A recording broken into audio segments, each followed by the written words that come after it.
নবী করিম সাল্লাল্লাহু আলাইহি সাল্লাম তিনটি সময়ের তিনটি বিষয়কে নবীজি সাল্লাল্লাহু আলাইহি সাল্লাম বিশেষভাবে গুরুত্বের সাথে দিয়েছেন এবং বিশেষ গুরুত্বপূর্ণ বলে উল্লেখ করেছেন।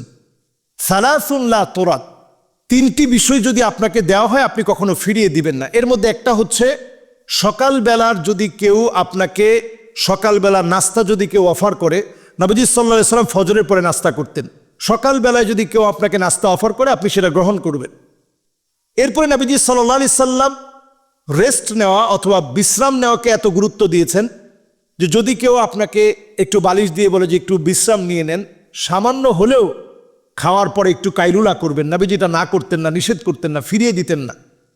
এরপরে নবী সাল্লাল্লাহু আলাইহি ওয়াসাল্লাম 3 নম্বরে বলেছেন আর দেহেন, আতরের মধ্যে দেহনিল উদ নামক একটি আতর রয়েছে, আমাদের সিলেটের সুজানগরে পাওয়া যায়, যেটা আরবের কাবাতুল মুকাররমার গিলাফের মধ্যে লাগানো হয়, হাজরে আসওয়াদে লাগানো হয়, কাবার দরজায় ব্যবহার করা হয়।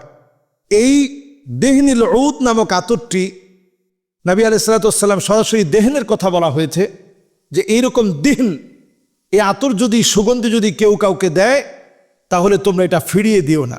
তিনটি বিষয় নবীজি অত্যন্ত পছন্দের সাথে এই তিনটি বিষয়কে ফিরিয়ে দিতে নিষেধ করেছেন।